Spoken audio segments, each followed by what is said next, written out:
Baik, Assalamualaikum warahmatullahi wabarakatuh. Pada video kali ini saya akan mencoba menjelaskan bagaimana mencari topik penelitian skripsi dalam tempo 10 menit. Ya, jadi ini tips saja. Meskipun 10 menit, trik yang coba saya share ini merupakan trik yang sudah standar ya, sudah standar diadopsi ya, oleh para peneliti ya di bidang eh, di berbagai bidang ilmu. Dan pada video ini saya akan fokus pada bidang ilmu geografi. Ya, saya akan mencoba menginginkan merancang proposal skripsi terkait dengan geografi fisik. Ya, yakni terkait dengan longsor. Ya, geografi fisik yang kaitannya nanti dengan longsor.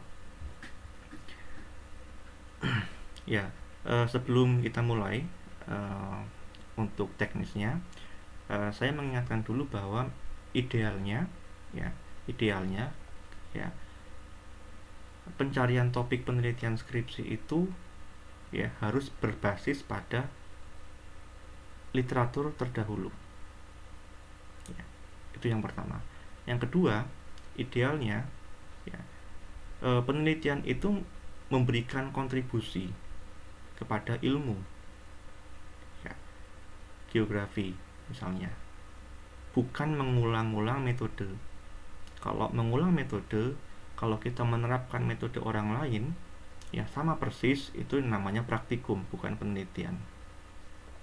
Itu dua poin penting yang harus kita cermati. Dan poin yang kedua tadi berkaitan dengan kebaruan atau novelty yang menjadi kekuatan dari penelitian itu sendiri. Ya, jadi meskipun tempatnya berbeda, katakanlah ya, contohnya ada pada penelitian ya kita hanya berbeda tempat tapi metodenya sama, variabelnya sama ya, kemudian rumus yang digunakan sama, ya berarti itu bukan kebaruan ya, itu hanya bergeser tempat lokasi penelitian. Tapi kalau kita sudah bergeser kebaruan, maka harus sudah sampai pada tahap kontribusi apa yang kita berikan kepada ilmu geografi ini yang belum banyak diteliti oleh peneliti sebelumnya. Ya, baik, itulah novelty. Sekarang kita akan memulai bagaimana mencari topik penelitian ya, yang berbasis pada studi literatur, overview literatur dari penelitian-penelitian sebelumnya. Jadi idealnya ya, untuk menentukan topik penelitian itu bukan karena kemauan kita sendiri, bukan karena perasaan kita, bukan karena klaim dari kita, atau bukan juga dari data BPS, bukan juga dari data media online, media sosial ya, atau mungkin surat kabar ya. Yang perlu kita ingat bahwa idealnya ya, penelitian itu harus dibangun dari literatur terdahulu yang berkaitan dengan penelitian-penelitian sebelumnya. Ya, tentunya ini berkaitan dengan jurnal ya, jurnal-jurnal sebelumnya ya, yang paling tidak 10 tahun terakhir ya, 10 tahun terakhir. Jadi mereka ya, para peneliti terdahulu apa yang dihasilkan dan apa yang belum dilakukan. Nah, ini yang perlu ditekankan. Dan yang belum dilakukan inilah yang nantinya menjadi cikal bakal topik penelitian kita. Ya, itu yang saya ingin ingatkan ya. Ya, jadi makanya ada ungkapan lah ya, istilahnya, untuk menghasilkan skripsi itu dibutuhkan sekitar 50 jurnal. Untuk menghasilkan tesis dibutuhkan 100 jurnal. Untuk menghasilkan disertasi dibutuhkan 200 jurnal. Ya, karena memang bahan baku untuk menghasilkan penelitian baru adalah merujuk pada penelitian-penelitian sebelumnya. Ya, dan dalam karya ilmiah penelitian itu daftar pustakanya, referensinya 80% harus berasal dari jurnal penelitian. Ya, jadi bukan dari buku ya. Karena memang ini sifatnya adalah untuk meneliti. Baik, kita akan mulai ya. Ini longsor kata kuncinya, karena memang kita mungkin berminat untuk terkait dengan tema longsor ya, tapi longsor yang seperti apa ya, terkadang kita bingung ini bener nggak seperti ini, yakin nggak seperti ini. Kadang-kadang kita terbelenggu keraguan ya, sehingga ini membuat skripsi kita tertunda sekian bulan bahkan sekian tahun dan akhirnya nggak lulus gitu kan. Padahal cukup 10 menit kita bisa menentukan topik yang ideal. Baik. Ya, di sini sangat banyak sekali ya, sangat banyak penelitian yang mengkaji terkait dengan longsor. Ya. Yang cukup kita fokuskan sebetulnya pada penelitian-penelitian yang paling berpengaruh pertama, yakni kita lihat dari jumlah rujukannya.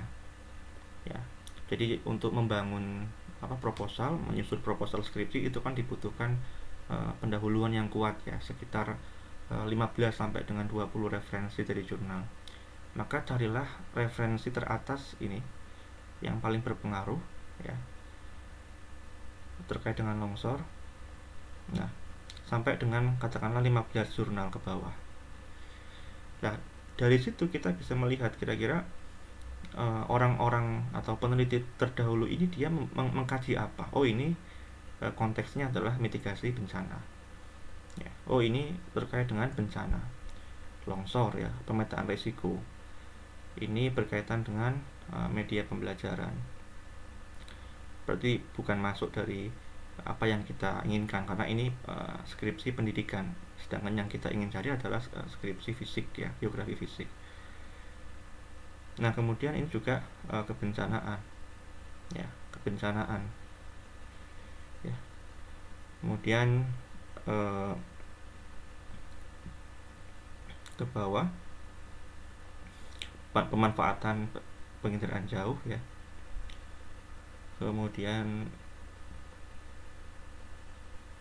ya kebencanaan longsor ya. Nah, ini mulai berbicara mengenai aspek fisik ya, karakteristik tipologi wilayah terkait dengan longsor ya. Ini penyebab tanah longsornya, aplikasi SIG ya, tadi ada penginderaan jauh, sekarang ada SIG, kerawanan ya, bencana lagi. Nah, penggunaan SIG lagi, zonasi rawan bencana longsor lagi, ini penggunaan SIG juga sebetulnya. Risiko bencana ya, kerawanan longsor lagi. Dan sampai halaman kedua saya kira cukup ya untuk mengidentifikasi tema-tema ini. Nah, jadi kalau kita melihat, jadi dari katakanlah ini ada 20 referensi ya yang tadi kita baca ya, judulnya saja otomatis kita akan menghindari ya topik-topik penelitian yang berkaitan dengan longsor dalam konteks kebencanaan, kerawanan, risiko, karena tadi sudah cukup banyak ya, sudah cukup banyak ya. Kemudian juga SIG dan penginderaan jauh ya secara umum ya, ini juga sudah cukup banyak. Ini SIG ya, secara umum sudah terlalu banyak ya, sehingga memang tugas peneliti berikutnya, peneliti kita yang akan menyusun proposal skripsi adalah mencari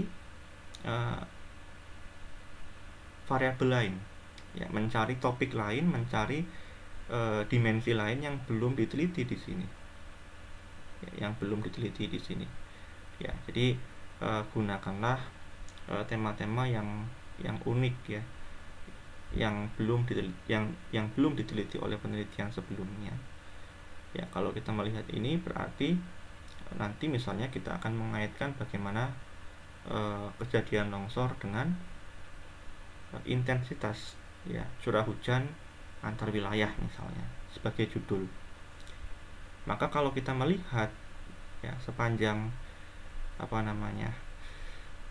referensi yang kita baca, terutama referensi-referensi yang paling berpengaruh ya dengan jumlah sitas yang cukup tinggi ya, ini masih umum aja, ini kan dia mengulang-ulang SIG lagi. Kemudian ini pengetahuan kebencanaan ya, kemudian ya mitigasi bencana lagi. Jadi masih terlalu banyak referensi dari jurnal yang membicarakan terkait dengan kerawanan, kerentanan, pemetaan, ya itu sudah terlalu banyak sehingga kita mencari tadi variabel lain. Ya, misalnya bagaimana menghubungkan antara longsor dengan intensitas curah hujan antar wilayah. Ya, baik itu dari membandingkan ya antara beberapa kota ya dengan curah hujan yang berbeda, tipologi curah hujan yang berbeda.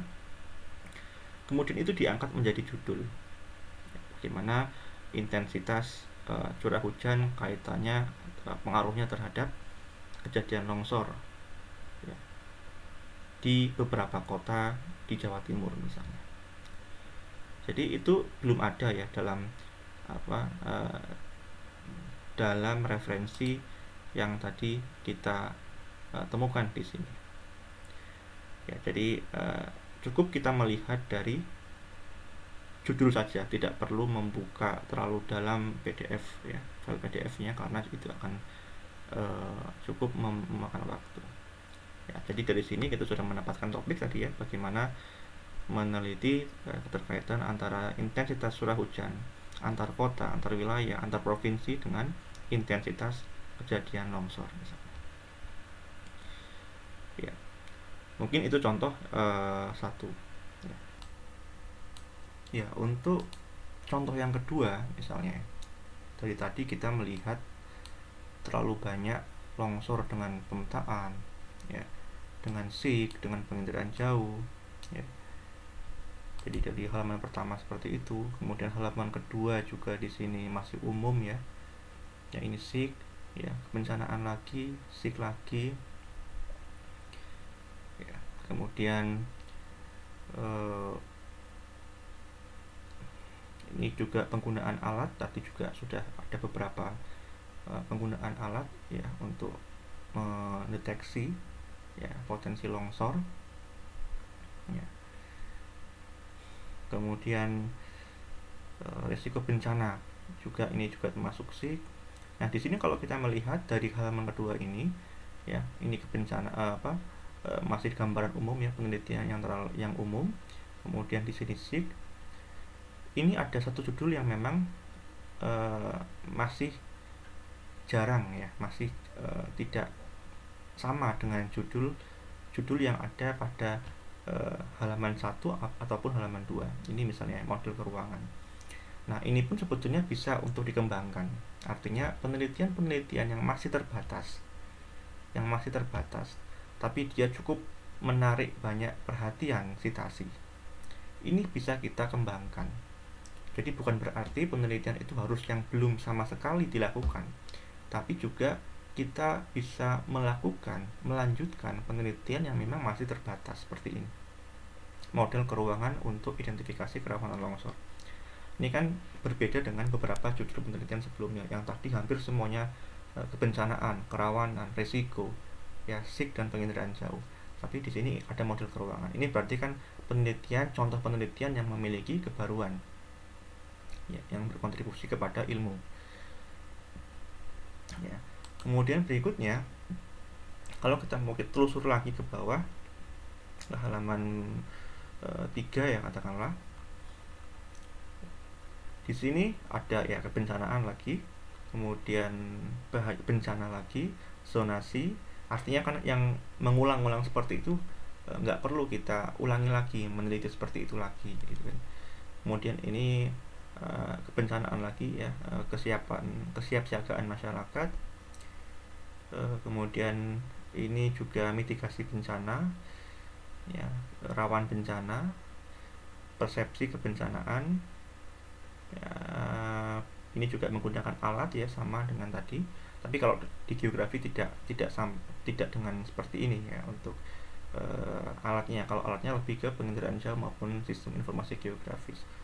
Ini pemetaan ya, identifikasi daerah rawan longsor dan sistem vegetasi dalam ya ini juga bagus. Jadi ini termasuk yang unik ya, belum banyak diteliti. Nah, jadi tadi dari 1, 2, 3 halaman kita menemukan 2 penelitian yang bisa kita lanjutkan sebetulnya. Pada halaman ketiga ya, bagian ini ya. Kemudian halaman kedua itu ada judulnya model keruangan. Ya, halaman pertama saya kira tadi belum ada, karena polanya adalah lebih cenderung ke kebencanaan secara umum. Ya, kalau ini ke pertanian, bukan dari geografi, sehingga memang apa namanya jadi tidak harus ya topik itu murni baru, tapi juga bisa meneliti ya topik-topik penelitian yang masih terbatas, sehingga nanti akan ada kontribusi nyata kepada ilmu geografi itu sendiri. Nah, jadi kalau yang pertama tadi kita menentukan ya, membandingkan ya bagaimana intensitas curah hujan antar kota, antar wilayah, antar provinsi, kaitannya dengan kejadian longsor ya misalnya.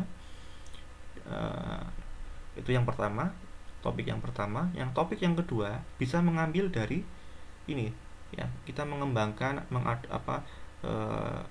topik ini, model keruangan kita terapkan di kota lain ya, karena ini masih jarang. Kalau masih jarang itu juga masih bagus dalam kaitannya dengan kebaruan dan kontribusi ilmiah. Dan juga kita juga bisa memilih yang di halaman ketiga ini ada sistem vegetasi ya, ini juga bisa kita gunakan ya dalam kaitannya untuk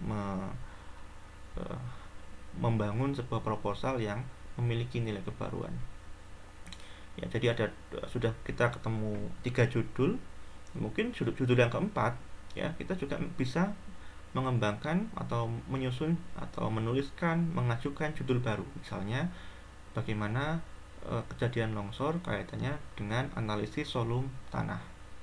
Ya, dari 3 halaman tadi nggak ada sama sekali judul yang membahas terkait dengan itu.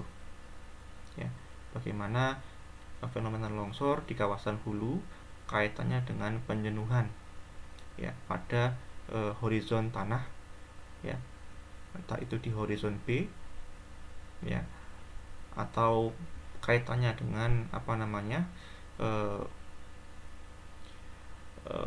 pengikisan ya dari bahan organik yang terlalu ekstrim ya, itu juga bisa kita kaitkan ke sana ya. Jadi kita bisa ngambil salah satu ya, bagaimana hubungannya dengan karakteristik volume tanah ya, apakah ada penjenuhan yang ekstrim atau tidak, ataukah berkaitan dengan bahan organik, apakah misalnya ada pelapukan atau pengikisan yang ekstrim atau tidak. Itu kan masih belum banyak diteliti kalau kita melihat dari tren penelitian ini.